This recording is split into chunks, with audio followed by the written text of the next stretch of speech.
我跟明哥要干的是什么呢？是线下销售。你们别不信啊，等这线下销售在全国给铺开了，很多线上的流量都会转化为线下的顾客。你说这个投入它会不会太多呀？你像我们这小门小户，可没那么多钱呐。当然了，致富就是有风险的。那这样吧，想上那条船的，到明哥那儿去报个名啊，登个记。如果说没有意愿，不想去冒这个风险的话，也没关系，我们也不强迫，纯自愿的啊。好，想致富吗？这个，来，哎，兄弟，你们聊一聊，你们先聊一聊啊，你们先聊一聊。你得说说，你得仔细说说这事儿。现在这个市场环境啊，我们不能再单打独斗了。为什么要成立合作社？就是大家要拧成一股绳。咱在座的都是哥们弟兄啊！我说句掏心窝子的话啊，之前不管遇到什么事儿，我比谁闹得都凶。现在我是彻底看清楚了，明哥不用说，仗义，这个那是，人家宣言啊，跟林依然比咱们在座的都强多了。人家是真心真意为咱们好啊，拉着咱们想挣点钱。这投资不就是投人吗？是不是？哎，合作社这条船我上了，我一口气儿投了几十万啊！你们那仨瓜俩枣的，就别犹豫了啊，跟着干就完了。二虎，你哪来的几十万？对呀，你甭管我哪来的，我借钱我也投啊！以后啊，别总二虎的，叫胡总。哎呦，好了，胡总，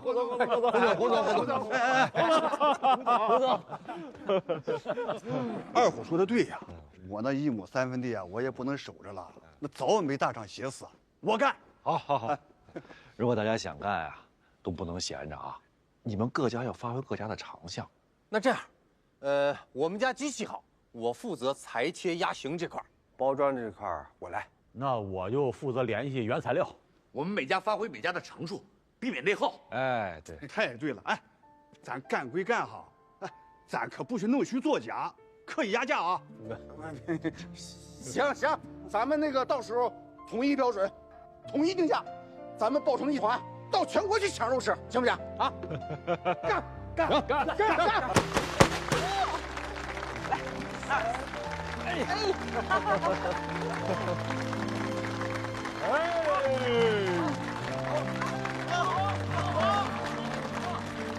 我宣布，桃花镇宣纸文创产业合作社正式成立了。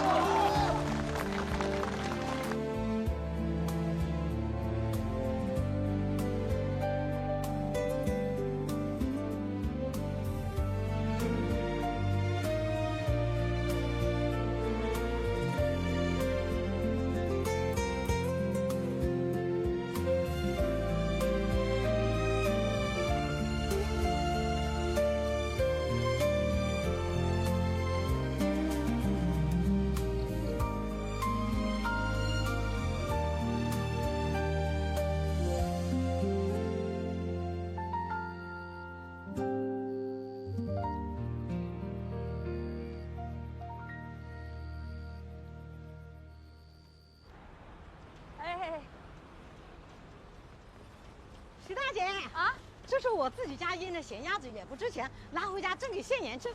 不能要，不能要！哎呀，你一定要拿着！不行！徐大姐来了，徐大姐来了！徐大姐真的不能要！徐大姐，这手丫头啊，从上海买的化妆品要我交给你，哎，特意交代啊，我们岁数大了，一定要保养。哎呀，不能要！我们老轩说了，我们不能要大家的东西。怎么不能拿呀？我在自己家有粮食喂得起，不值钱的东西。那也不能要！你们要这样，以后这条街我都不敢路过了。小梅姐，你就拿着吧。你们家现在那么有本事，自己赚到钱，还不忘带着我们这些叔叔阿姨赚钱，我都感谢不了的感谢。那不是都是应该的吗？徐大姐，轩言我们从小看着长大的，他小时候跟我家小薇一块儿玩，天天在我家吃，天天啊伸着个脖子看我家房檐下面晒得老热。他回回来啊，我回回给他炖一小碗呢。你看看，从小你们这些阿姨都是看着他长大，照顾他的，他应该感谢大伙儿，对不对？哎呀，快收下吧，看看，这，拿着拿着，让我回去啊！你慢走啊！哎。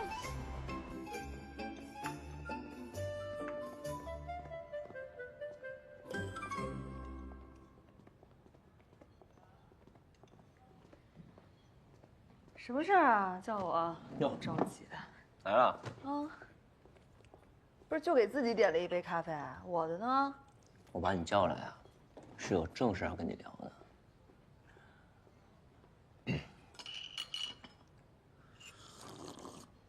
你有话直说。哎呀，我问你啊，嗯，你最近开心吗？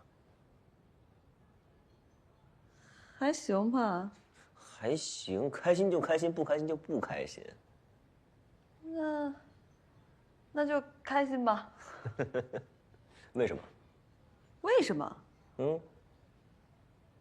就最近工作还算顺利，有些项目呢也已经有了眉目。没了。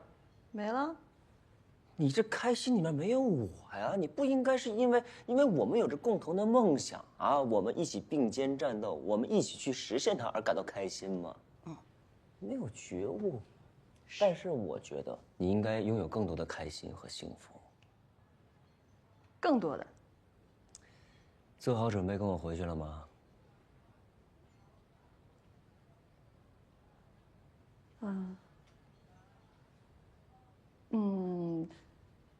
这件事情等我们改天再坐下来说，好吗？一会儿我有个会啊。行了，等会儿。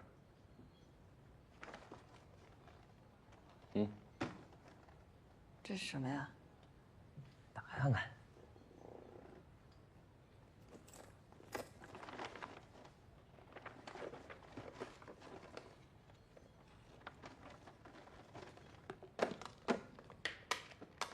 我妈亲手给你做的蒿子粑粑。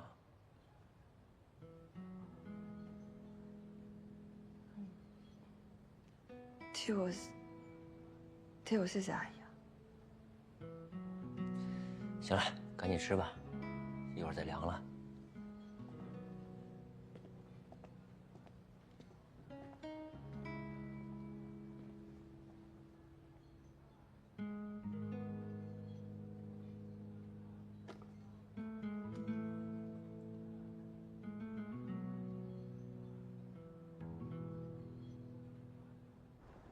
钓了半天呐，这一条鱼都没钓上来。这老张啊，还跟我找辙呢。哎，说呀，这是个野塘子，鱼少。嘿，我说怎么着？这要考验我的垂钓技术啊！我正想给他展示展示呢。哎，就在这时候，你猜怎么着？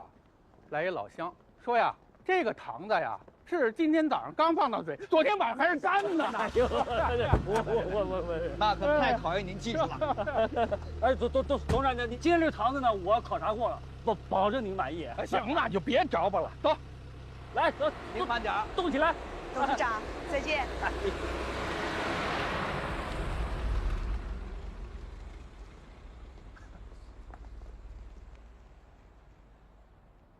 欣姐，董事长来的这2天，对宣言和合作社的事只字没提，好像压根儿没这回事儿一样。难道他善心大发，容忍了宣言的挑衅？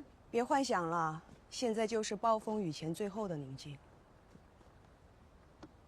我以前在集团给董事长做助理的时候，发现了一个副总跟供应商串通好了，假公济私。有一次呢，就被我抓住了证据。我呢就把这件事情报告给了董事长。按照程序来说，我们就应该直接报警。结果董事长不但不让我报警，还不许我打草惊蛇，让我继续搜集证据。后来这个副总胃口就越来越大，我掌握的证据也就越来越多。就在这个时候，董事长让我站出来揭发他。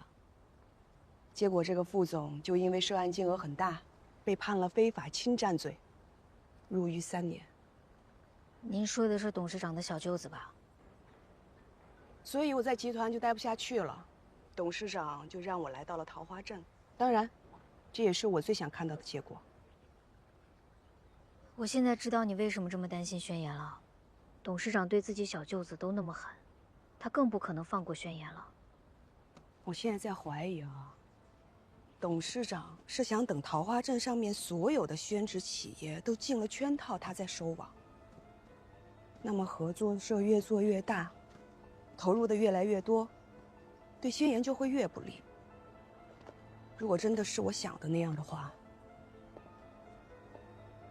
桃花镇就会万劫不复。这么一说，就全对上了。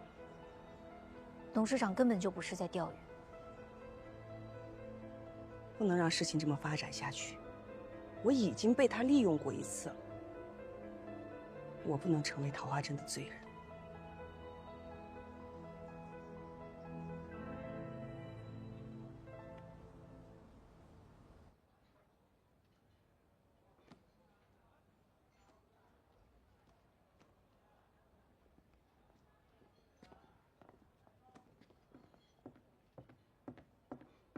小姐，您等的客人还没来吗？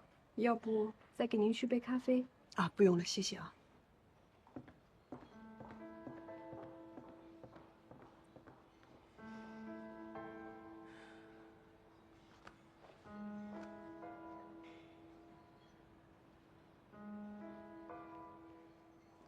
哟，这儿呢。董事长，哎呀，不好意思，打扰到您休息了。没有，哪能睡那么早啊？正看球呢。下半场就马上就要开始了，什么事儿？抓紧时间。还是宣言开线下门店的事情。董事长，我把宣言的计划又重新研究了一遍，我认为可行性是非常高的。我站在集团的角度，真的考虑了很多。我认为我们双方只有保持良好的合作，才是对我们彼此最好的结果。这是我做的市场调研的可行性报告，您过目。宣言说的没错，现在这个就是我们文创未来的发展方向。我们大雅斋已经提前布局了，我们不能错过这一次风口了。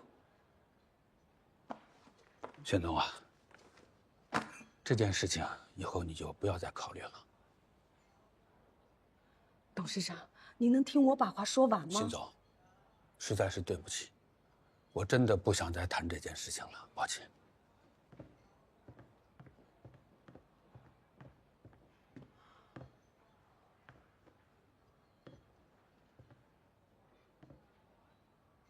辛总啊，有句话我不想说。你知道你的问题在什么地方吗？你总是在考虑你不该考虑的问题，而你该考虑的事情永远不在点儿上。我认为我的考虑是非常有必要的，因为我知道您是怎么考虑的。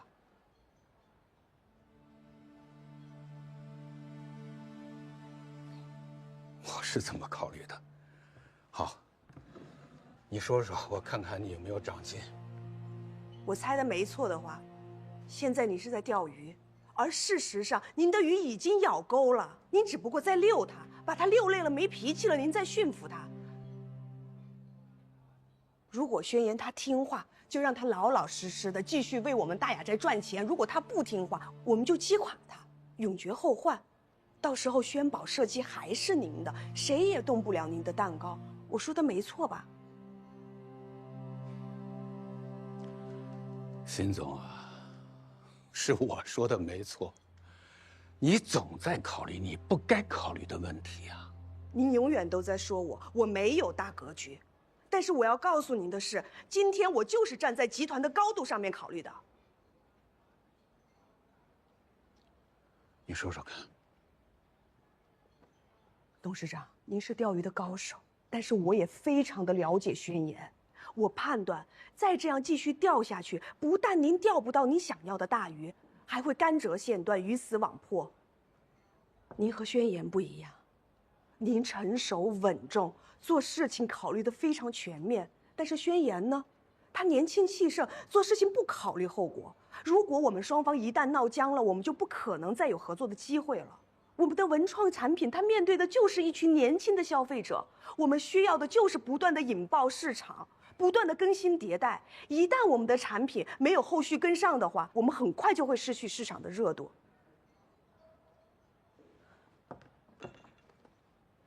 这是我做的，我们金陵12钗和唐朝仕女不断下跌的销售数据，您就明白我所说的不是在危言耸听。董事长，我们是可以再去聘请一个设计师，但是高昂的费用我们先摆在一边不说，那他新的设计理念就一定会被现在的消费者所接受吗？宣言可不一样，他的作品我们已经扔到过市场上，接受过市场考验的。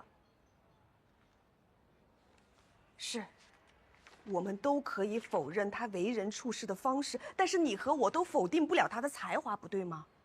您打残了他，最后也会武功自废的，到时候我们双方就是一个两败俱伤的局面。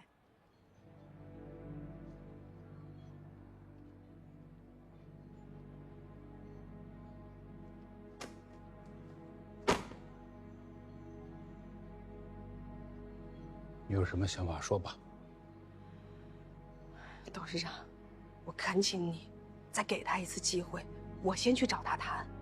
我相信我们大雅斋可以以另外一种合作方式参与到线下的合作社，只要您接受这个方案，我再把他带过来，亲自的跟您面谈，您看可以吗？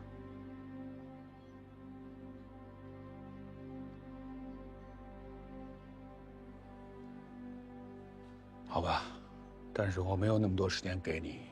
明天我要回深圳。几点的飞机2点半。我保证在这个时间之内，带他过来跟您面谈。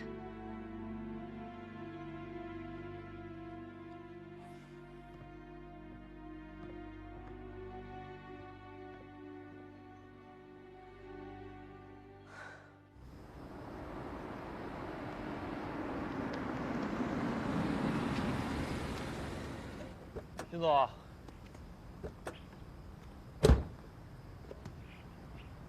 你怎么也不接电话呀，宣言？我知道你要跟我说什么，我就没接了。董事长愿意再跟你谈一次。晚了，都已经生产了，那各方面的工作都已经展开了。这不，刚巡厂回来，一切都好。邢总，生产了没关系的，那我们大雅斋还可以追加投资，你们可以扩大生产，这样也是双赢的局面，不也很好吗？我上次和他谈已经是仁至义尽了，那换来的是什么呢？只有羞辱。我觉得我没有必要再跟他谈了。合作永远比对抗好。我就不明白了啊，你为什么老是逼着我要看着他的脸色做事呢？轩辕，我还是那句话，不管合作不合作，你都是我们的朋友。如果愿意的话，留下来吃个工作餐。对，吃工作餐吧，我去点几个。还有事儿。邢总，吃了饭再走吧。啊，邢总，邢总。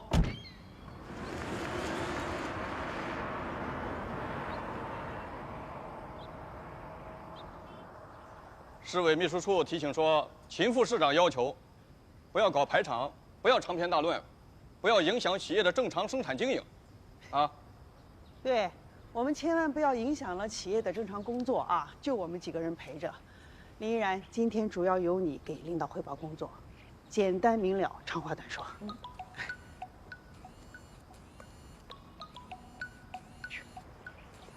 刚才我说的大家都听清楚了？没欣姐。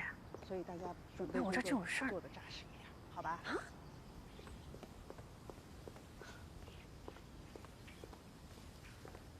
依然，不是欣姐，什么情况啊？你刚刚是说宣言文创方面的所有设计专利都归你们大雅斋了是吗？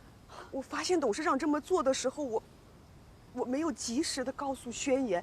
不是你们这样跟乔娜有什么区别啊？如果当时我告诉他，我们的合作是合作不下去的，宣言也丧失掉一次很好的机会，文创也发展不起来，这对于我们双方来说是没有好处的，对吗？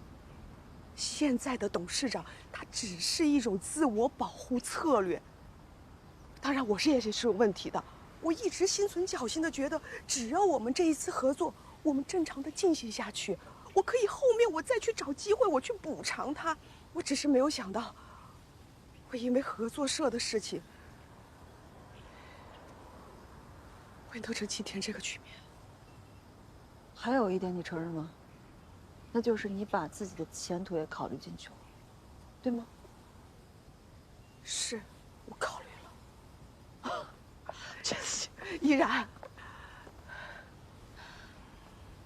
我的所有的错我都承认，以后再追究我可以吗？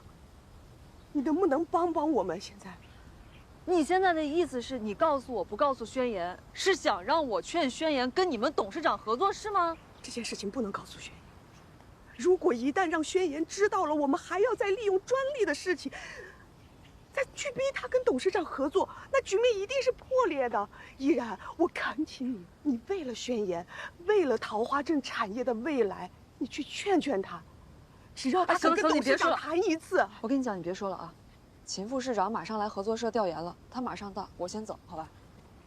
依然，听我说，这是唯一挽回局面的方式了，帮帮宣言，也帮帮我，好吗？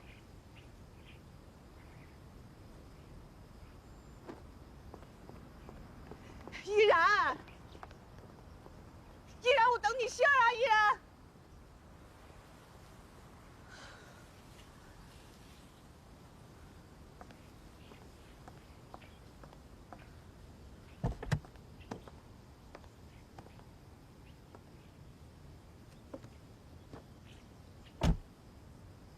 各位领导可以看到啊，现在我们来到了这里呢，都是桃花镇非遗产业的一部分，然后它上面都写了有各个的寓意。这马上都要过节了，大家都忙一个好的彩头，好的寓意。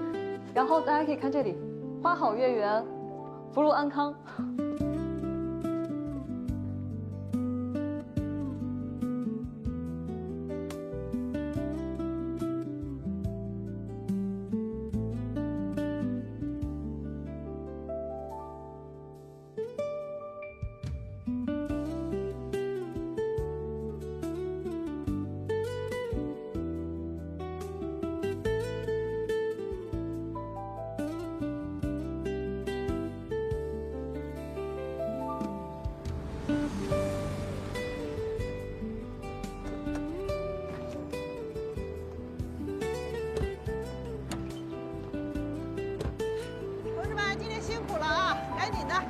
食堂已经开饭，大家收拾收拾去吃饭吧，好吧？辛苦了啊！小林，什么情况啊？不在状态啊？我又说错话了啊？那倒没有，我就是看你出发前慌慌张张的，接个电话，谁的？有事儿吗？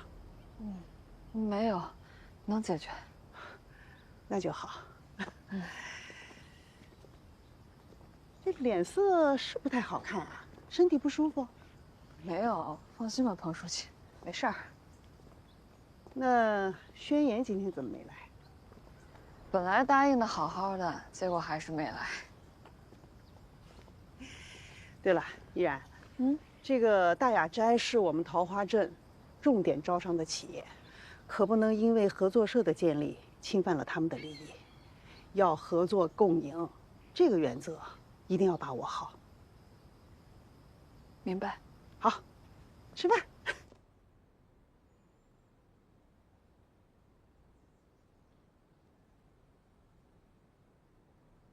不行啊，这个纹路啊太浅了，颜色也不好。看看，是这个。是。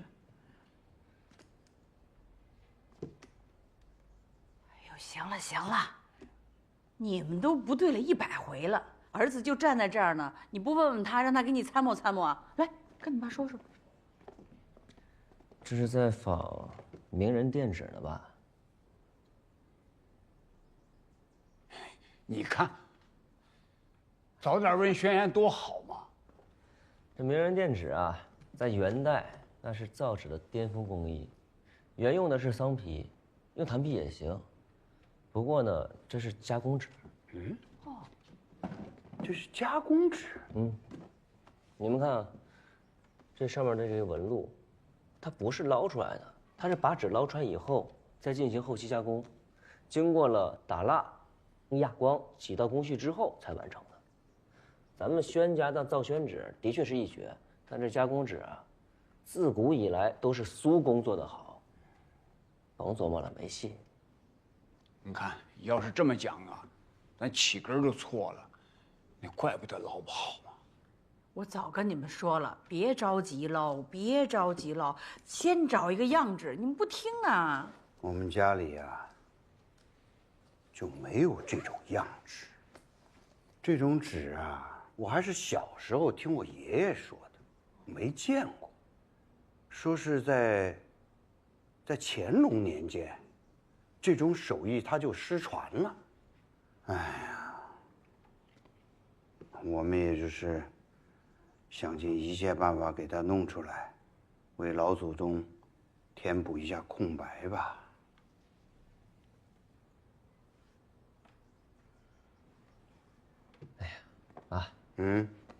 先别着急了，等我这2天忙完回来，我陪你一块儿研究。不行，咱就去趟故宫看看实物去。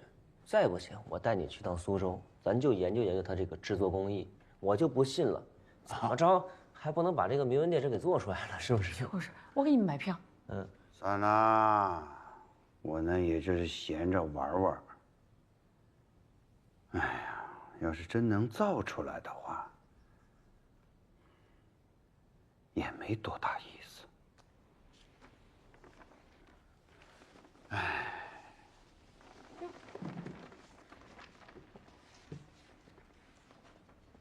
做一张告慰祖宗的好纸。谁出这馊主意啊？我可没说，是他自己想的。想法挺好，没本事捞，净怄了气了。喂，你都到院里了啊？谁呀？依然，我去看看。哎，不，哎，我这就来。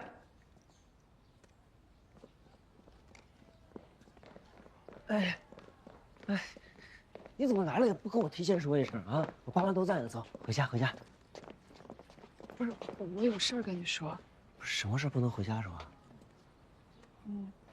董事长在县城的酒店呢，这欣然也在那儿呢，想让你过去谈一谈。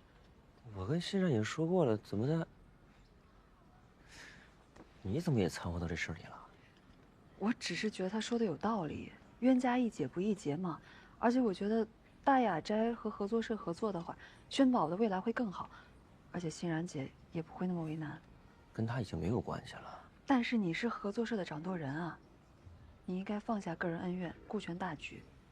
毕竟这对合作社也好，应该去一趟。哎呀，就先这样吧，走，咱回家，走。不是，欣然姐在那儿等消息呢。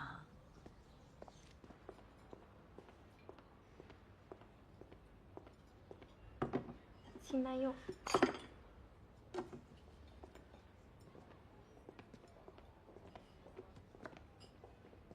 董事长，人呢？人还没到。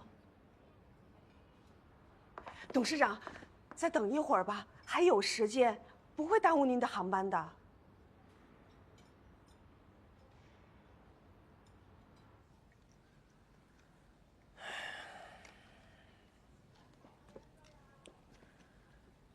我是觉得，我没有必要求他郑国辉给我上口饭吃，对吗？你今天过来，就是为了这事儿啊？没有，我就是觉得，求求你，去一趟，啊？你怎么了，李然？啊？你是有什么难处吗？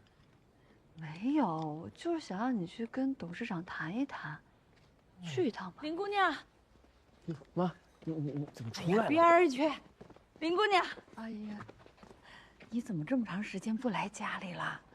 叔叔，对不起啊，哟，你可千万别说对不起啊！你谁都对得起，你帮了我们家那么多呢。就是这阵子你老不来，我跟你轩叔叔总惦记你，念叨你。你母亲呢？确实做得不够好，而且后果比较严重，但是你用不着躲着我们呐。啊，哟，这怎么了？啊？哎，你对他怎么了？没有叔叔，没有。你欺负他了？没有，他欺负你了？没有，阿姨。我和欣然姐只是不想让轩辕跟大雅斋闹掰，想让他去跟董事长谈一谈，争取呢跟合作社合作而已。哦，哎，轩辕，那林姑娘的主意多好啊！你跟那个老板谈一谈，毕竟能合作是好事儿啊。你们是不清楚，那大雅斋那董事长啊，那郑国辉，他嚣张跋扈，还特不尊重人。嚣张跋扈随他去，不尊重人不行。他既然不合作，那就算了。但是呢，人家是松了口了，你呢也就别端着。那大雅斋啊，毕竟给你一个机会啊，说他培养你也不为过，这就叫知遇之恩。他做的怎么样，咱不理他，但是我们要懂得知恩图报这个道理。就是的，儿子，你爸说的对，这人得有良心。啊？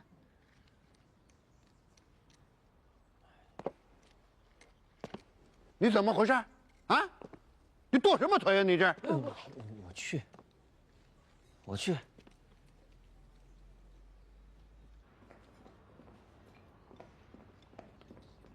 欣然，我来晚了是吧？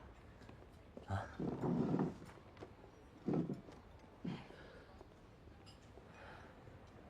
早来晚来都一样。怎么说？董事长说了，可以合作，但是需要你签了这份合同。股权合作协议。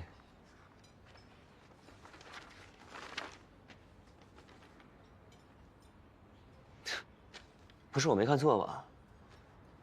大雅斋1分钱不想出，还想占我们合作社51%的股权。你们董事长是真不要脸啊！他郑国辉凭什么这么霸道？事情已经到这一步了，我想，我必须要跟你说实话。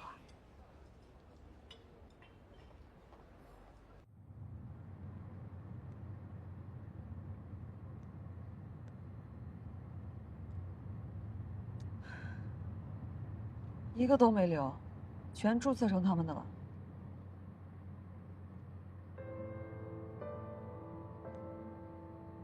轩辕，是我对不起你。这件事情上面我是有不可推卸的责任的。我好几次我都想找机会跟你说，但是我确实是不知道。好了，欣然，我还记得，在我还在那个小屋，在网上搞拍卖的时候啊，是你赏识我，给我机会，我都记得。后来，你们那个说话结结巴巴的张副总和董事长对我不信任，跟我较劲，也是你一次一次的帮我扛着。你知道吗？我是真心的、打心底里的非常非常的感谢你。我知道。那你又知道我有多信任你吗？是，这件事情是我不好，是我辜负了你对我的信任。但是轩辕，你不要意气用事。现在这件事情是可以谈的，合作社的事情也可以搞下去，只要你肯低头，你去跟董事长服个软、道个歉，剩下的事情你交给我，我来说服他，好不好？欣然，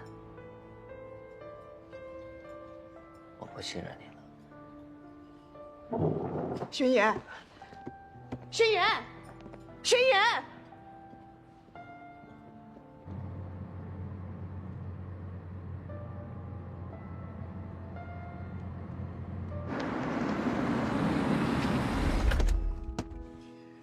郑国辉可真狠啊，那么多企业都参与进来了，而且还上了设备，招了工人。关键是，好多人都是贷的款、借的款。现在让大家不干了，这不是要闹出人命吗？还有周末的路演呢，怎么办啊？不光是周末的路演，还有很多准备投资线下门店的投资人都没法去跟大家解释。轩辕，我觉得欣然姐并没有想害你。他也是没办法。合作社照原计划推进，路演该办接着办。郑国辉既然跟我翻脸，那我就跟他拼个鱼死网破。我就不相信了，他们用这种卑鄙的伎俩，能够颠倒黑白，他们是恶意的抢注了我的专利，但他们忘了我是设计师，整个研发过程我都有记录。这个官司就是要打到天荒地老，我也跟他奉陪到底。你是要把专利抢回来？不是抢，是拿，那是我的。那你想过最坏的结果吗？就是天塌下来了，我扛着。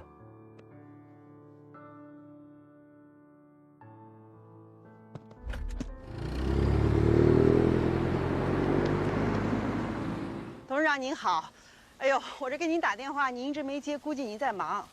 是这样，我们这个县商务局呀，组织去深圳考察，这不到了您的地方吗？想跟您见一面。对，我大概明天启程。这样，董事长，我到了地方跟您联系，好吧？一定想拜访拜访您，看您时间。谢谢谢谢。彭书记，您觉得？不要抱太大的希望。郑国辉这个人不简单，一般听不进去别人的意见，何况牵涉到核心利益。哎呀，这可是个巨大的隐患啊，随时都有可能爆发出不堪设想的后果。是我的错，是我考虑的不够周全。我当时只想着快点把合作社建起来，真是没想到里边埋了这么大一个。没事儿，认识到问题就是进步。不过我们现在不是总结的时候，现在得想办法应对。我咨询了律师，律师说如果走司法程序的话，结果不太乐观，诉讼的过程时间比较长。马上通知宣言，让他停止合作社的所有活动，减少损失。现在的问题就是宣言不愿意停，我现在真是劝都劝不动他。宣言年轻气盛，有可能接受不了这个现实。如果是这样的话，我们就要做好最坏的打算。你马上跟肖会长联系一下，我需要马上跟他见一面。我们要了解一下合作社所有的企业他们的投入情况，把损失降到最低。还有要跟群众进行沟通，避免事态的发酵。依然，好好的跟宣言沟通一下。让他跟郑国辉最好能达成共识，商人逐利，是合作是对抗，主要是看对他们谁有利。明白。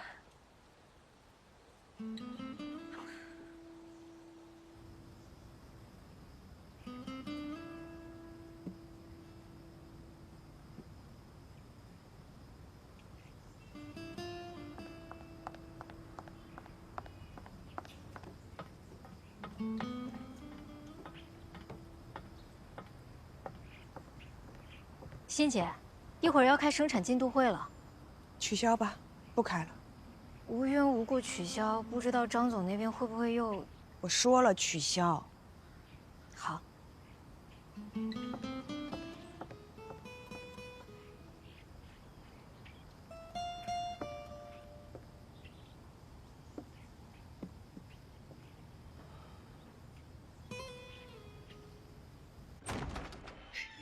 来，肖会长，请。哎，来，请。这先不和大家打个招呼，这不合适吧？书记啊，我觉得这一步要慎重啊。这万一大雅斋先行一步，我们就被动了。葛主任，我还是觉得先不要跟大家讲。为什么呢？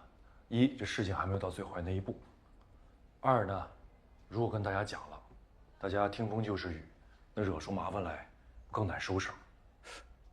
先不讲，暂时先不讲。那到时候出了什么问题得不到及时解决怎么办？到时候还不来找我们啊？葛主任，我知道您的顾虑。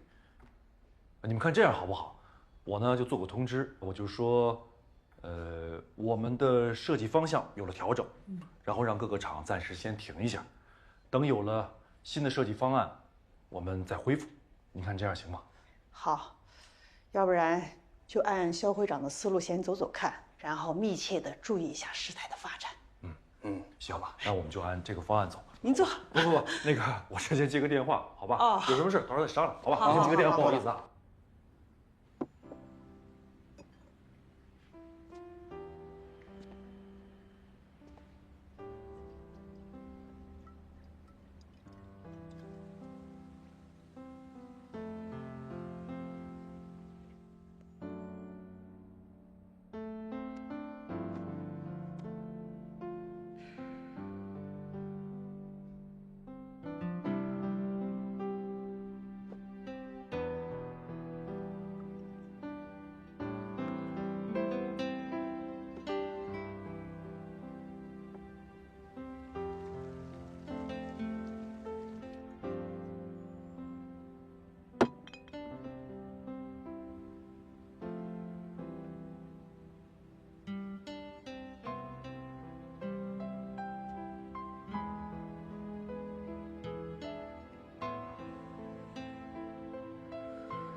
你别管我。行吧，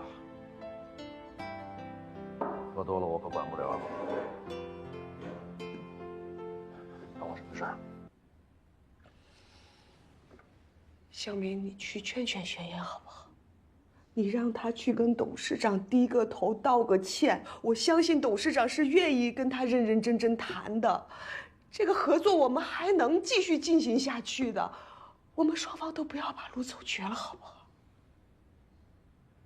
这是我现在唯一还能为轩言做的事情了。这件事情今天不说，明天再说吧。董事长随时会采取行动的，到时候一旦撕破脸，就没有回旋的余地了，你懂吗？你个董事长很了不起吗？他给你下了迷魂药了，你离了他活不了吗？郑不会干了什么混蛋事儿，你不知道吗？既然你看看你现在什么样子呀，你也是个有本事的人，你凭着穿着高跟鞋噔噔噔那个劲儿哪儿去了？我很不喜欢你现在的样子。小明，你不了解我，我没得选。你是没得选，还是舍不得大雅斋总经理的位置？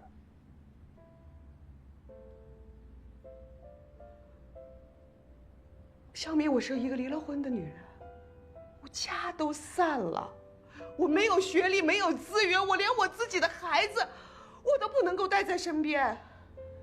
在我最难的时候，是郑国辉给了我口饭吃，就这份情，我得记一辈子。你让我怎么选？还有这个公司，它是我多少个晚上没有合眼，是我欣然从废墟里一块一块垒起来的，是我欣然从无到有的底气。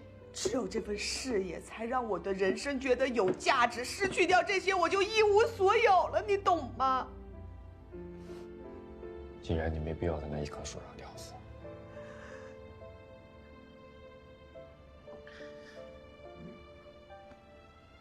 到我厂子里来，总经理、董事长随你挑。我的厂子虽然土了点儿，如果你愿意，跟我一起改造，好吗？小敏，我没有你想象那么好。我不在乎。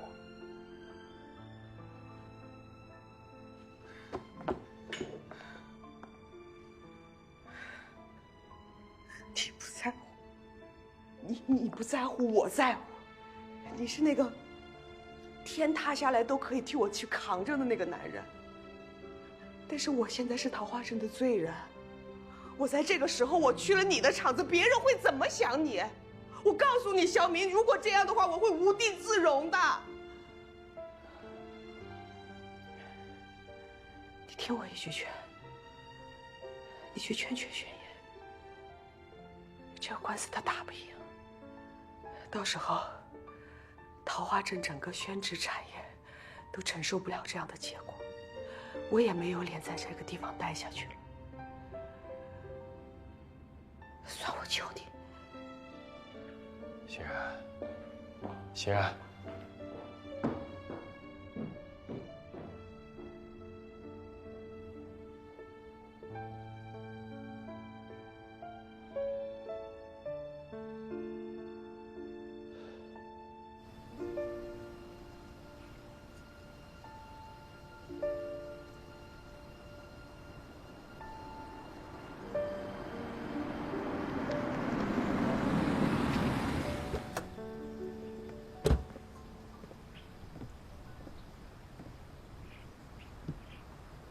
冯书记，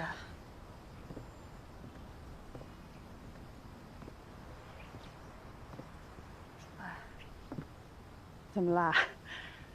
还没放下呢？我就是觉得这件事情我有责任。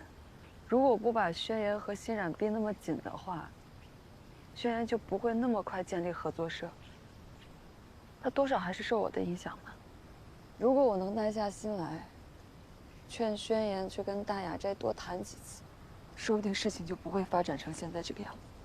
我们作为政府，一定要注意站位、站位、站位，做好我们的辅助引导工作，不是包打天下，不是什么事情我们都能解决的。对，说白了，其实就是很多事情有它的两面性。好多事情吧，你觉得是好事儿，走到最后，未必是好事儿。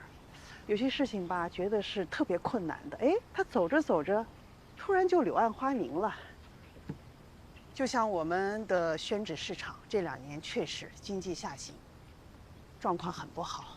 但是我们很多的企业都在积极地创造自己的内动生产力，啊，那个万年红对联现在就是很好的例子呀。还有我们的好多企业家，像方广平啊、任继业，我觉得他们从来都没有放弃的在努力地进行探索。这个时候，我们政府应该做什么？做好服务、监督、引导，而不是过度的去干预他们，对吧？明白。这个本子不错。哎，张副总，做了多少样本？目前做了15份，在等市场反馈。你这边继续跟进，把我们的要求告诉他们，尽快把反馈告诉我。关于产品的质量和目标人群的定位，和对方交代清楚了。欣姐，我看这个娃娃也不错，说不定能够获得儿童市场的喜欢呢。张总。秦总忙着呢。有事儿？李密前段时间送来集团的新合同看了吧？看了，我还要再考虑考虑。给股份，还是你为集团的副总这么好的条件，考虑什么呀？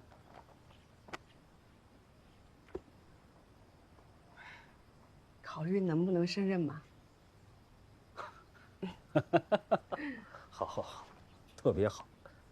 那我就提醒一句啊，董事长那边可等着呢。再见。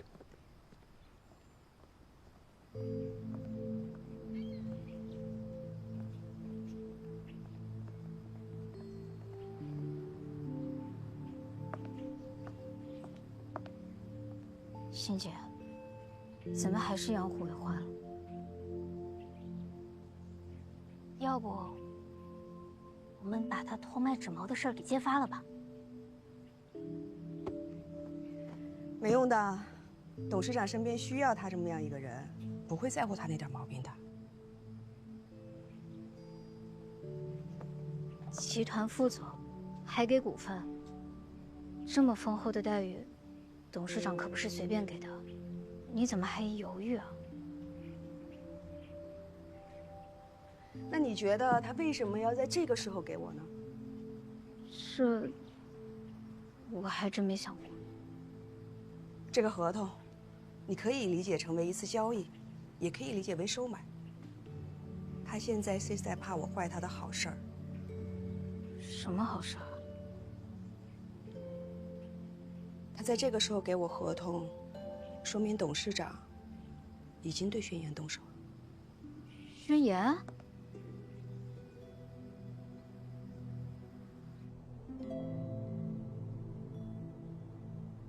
被誉为纸中之王的宣纸，自诞生以来就承载了我们中华文化的笔墨春秋。古人云：“车马慢，纸短情长。”这句话恰恰地点明了当今的时代痛点，也就是说，如何在快时代中寻求慢生活的自我表达。我们的宣纸文创，既迎合了当下受众的情绪需求，又结合了传统宣纸文化的传播，把非遗从博物馆给走出来，走进。我看今天风投公司来了这么多，这是要将我们业务打进呢。有趣，现在炒房市场这么无聊、老旧，打破传统宣纸的用途功能，打造全新的无限可能。而线下的销售模式可以更好地让消费者从国潮文创中获取更多对于传统文化的溯源，在获取个人情绪满足的同时，又可以结交更多志同道合的朋友。我们的理念就是要把非遗从谆谆教诲的长辈变成可以陪着你宣泄情绪的朋友。谢谢。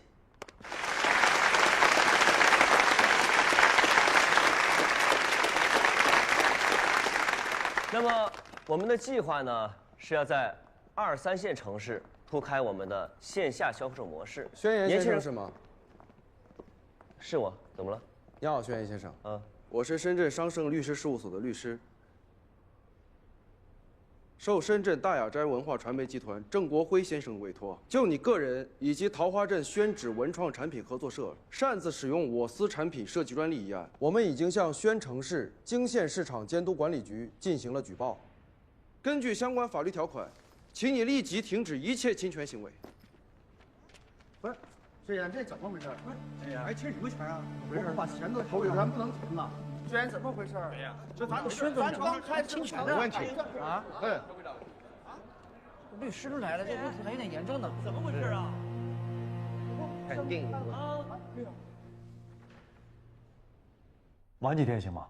我们马上要起诉大雅斋恶意抢注，等结果出了，我们再跟大家说吧。这不可能，我们已经接到了大雅斋的举报，我们市场监管局就必须要依法依规的进行处理。我们来之前啊，也是充分的考虑到了这个负面影响，所以今天特地请彭书记和你们一起商量一下，务必要把这个事儿妥善的处理好。是这样，本来确实是应该请这个市场监管局的同志们挨家挨户的去通知，这不考虑到大家接受起来，所以肖会长还是希望你能出面，这样我们把事情的这个矛盾点啊控制在我们的可控范围内。明白，王书记。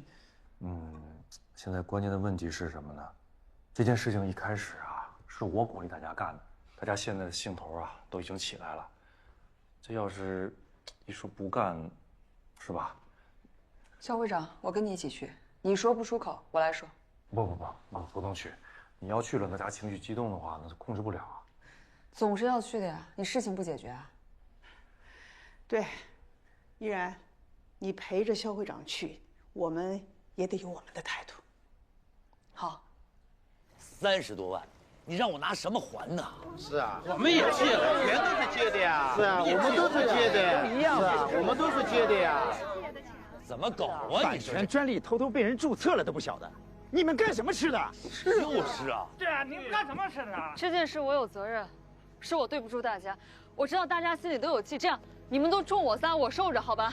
冲你仨有什么用啊？有什么用呢？冲你受着，他解决问题吗？李主任，这郑国辉干的都是断子绝孙的事儿啊！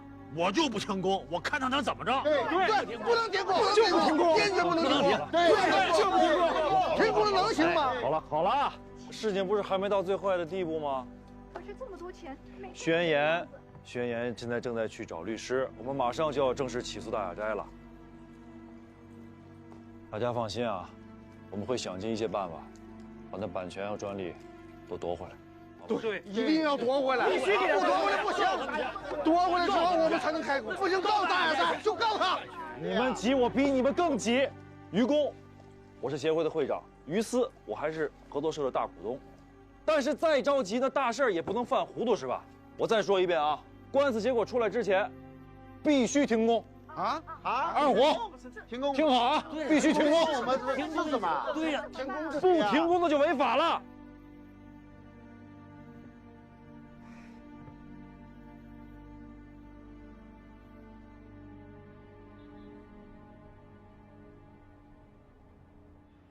王律师，这些都是我的设计稿，从最初简单的想法到逐步成型的定稿，都在里面了。有这些东西在，以我经验，胜诉应该没问题。这么有把握？没把握能胡说？我从业26年，版权专利的案子办了没有1000也有800，真正输掉的没有几个，都是客户转介绍。全是这类案子。我看到你准备的这么充分呀，心里就有底了。别说你准备的这么充分，就算是证据不充分，我都帮他打赢了。哎呀，这感情好啊，那就拜托了啊。放心，交给我。这王律师说他有100%的把握。啊，有100%的把握还不好吗？我不是质疑王律师的专业水平，我就觉得这件事情万一要是出现不测的话，后果很严重的。你要不要多问几个律师，综合考量一下？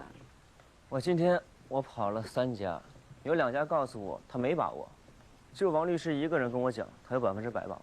你们告诉我，我选谁？轩言，版权专利的官司啊，我没接触过，所以我跟林主任担心的是一样的。这个王律师说胜诉没问题，他就是太有把握了，所以我们才心里没底儿。不过这个事儿我们还是尊重你，人选你来定，但是有一点你要跟他说清楚，如果你定他了，官司打赢了才能付律师费。知道了，我明白，你们都担心我，但有一句话说得好啊，叫做疑人不用，用人不疑。我既然已经选择他了，就应该相信他。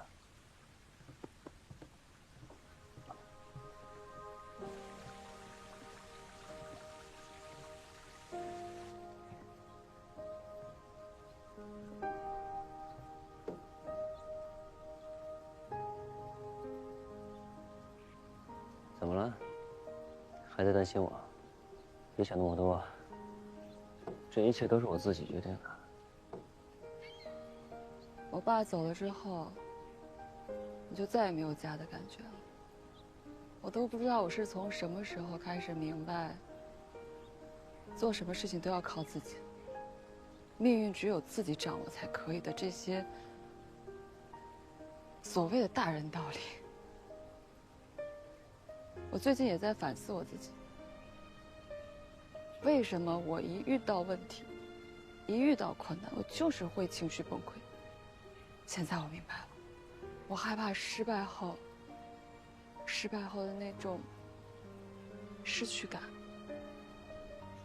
大家都说我拼命，我是在拼命的给自己找那份安全感。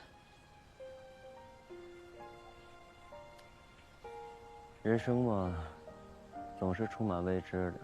不过不管是好的、坏的，成功的、失败的，它都是新鲜的，对吗？对。好了，从今以后啊，你要学着去允许一切的发生，知道为什么吗？因为有我陪着你啊。也许我不能为你遮风挡雨，但是我会陪着你，一起迎风淋雨，一起披荆斩棘，乘风破浪。反正不管发生是好的坏的，我们都一起面对。一起努力，让宣芷变得年轻。让宣芷变得年轻。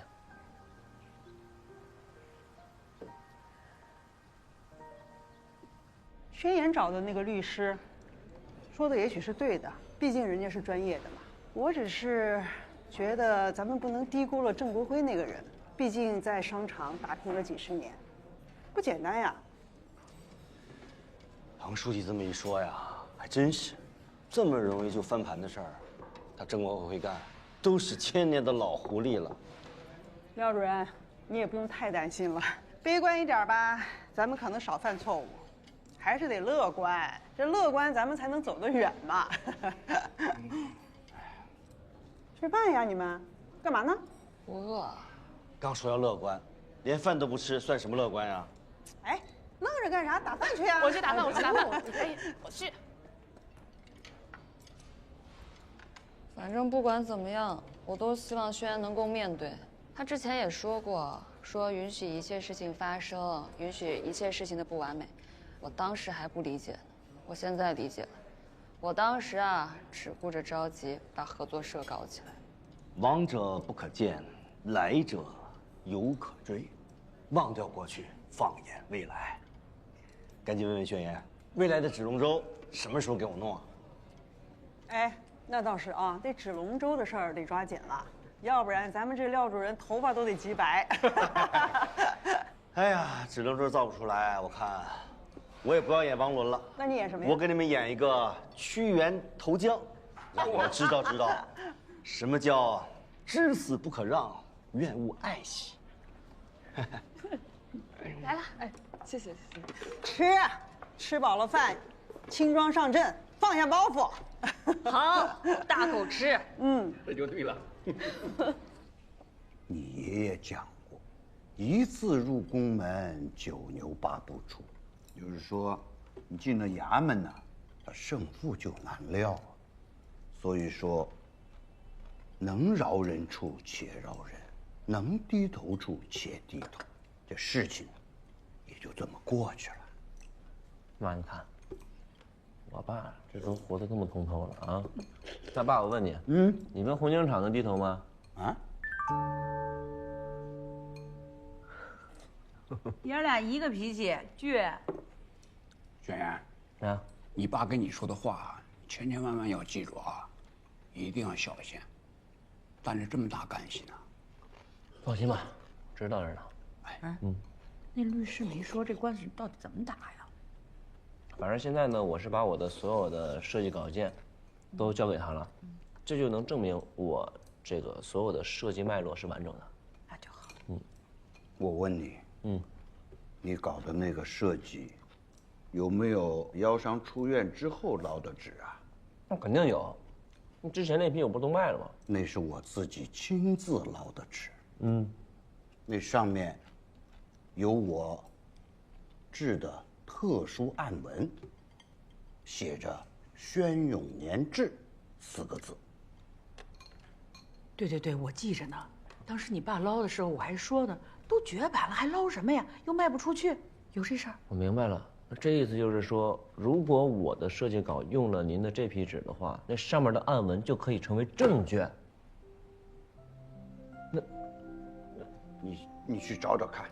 对，我现在去找找看。你吃完饭再去。没事，你们吃，我这就回去看看。这孩子，你终于说了句有用的话。但愿有用啊，但愿